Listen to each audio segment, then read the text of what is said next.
to progress technologically, I swear by Allah, faster than its growth in technology, it is retrogressing morally and spiritually. While life seems to become easier theoretically, in theory when you analyze life today, we have such advanced modes of transport, such easy ways of communication. In theory, life seems easier than previous times, but practically life has become more challenging than the previous times.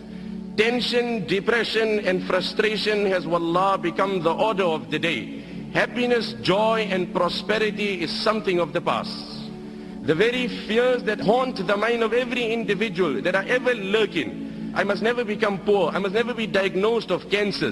This must never happen. The fears that are ever lurking in the heart and the mind of every man is sufficient depression in the life of every person. The only way to avert financial depression, the only way to avert and divert financial depression is to convince yourself that Allah is the sustainer. When you've convinced yourself that Allah is the sustainer, now the fluctuation in the currency, the fake predictions of the economists, the competitors in the market will not make a difference to you.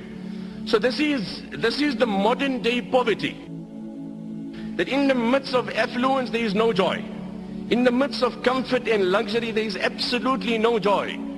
Nabi alayhi salam then said in the riwayat of Ibn Hibban, إِنَّمَا الْغِنَى غِنَى الْقَلْبِ وَمَنْ كَانَ الْغِنَى فِي قَلْبِهِ فَلَا يَضُرُّهُ مَا لَقِيَ مِنَ الدُّنْيَا. No, Abu Zar, wealth in essence is the contentment of heart. And no Niagara Falls and no Victoria Falls can give you that contentment that is divine from Allah. وَمَنْ كَانَ الْغِنَى فِي قَلْبِهِ. The one who has contentment in his heart, فَلَا يَضُرُّهُ مَا لَقِيَ مِنَ الدُّنْيَا. Then no amount of calamities and tragedies will harm this man, will depress this man. Nothing in this world will depress this man. Like they say, money can buy a house but not a home. Money can buy you a bed but not sleep. Person can be sleeping, on water bed, as they say. Insomnia is a medical condition that's only growing in the world. Deprived of sleep. And on the other hand, there is a beggar, a pauper, sleeping under the tree in mid-traffic. The people are driving, people are busy, engaged, and he's enjoying the divine sleep of Allah in the shade that Allah has provided. I swear by Allah, the greatest contributing factor to depression is guna. Ask that young boy who after he takes a pill and he's on a buzz and he's on cloud 9 and he's floating somewhere else, as soon as he becomes sober, he goes through such depression that he's left with one of two options.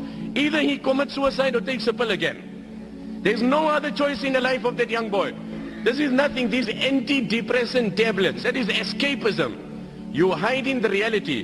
You are disguising and camouflaging. You are not solving. You are not soothing. It's like a person went to a particular motor mechanic. He had a problem in his car.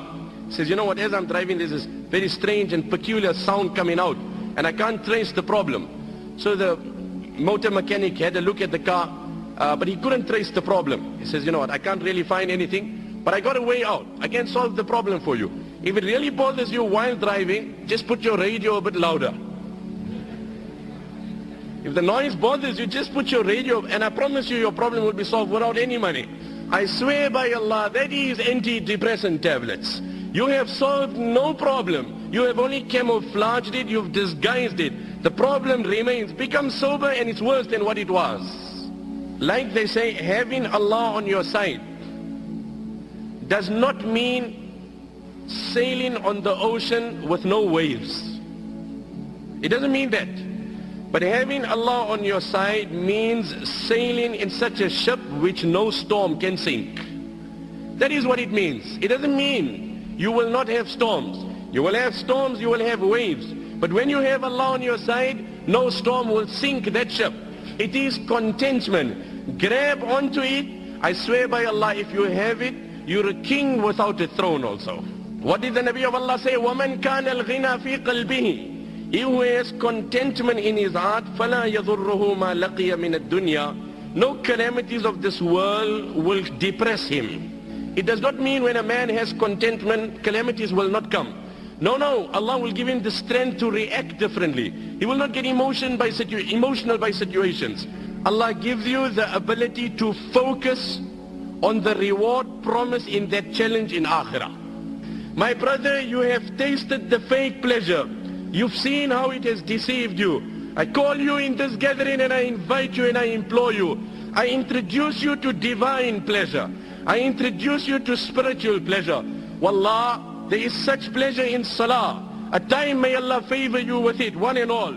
that moment comes in your life, Allah's qasam, where you will go in sajda. And I promise you, you will derive such pleasure.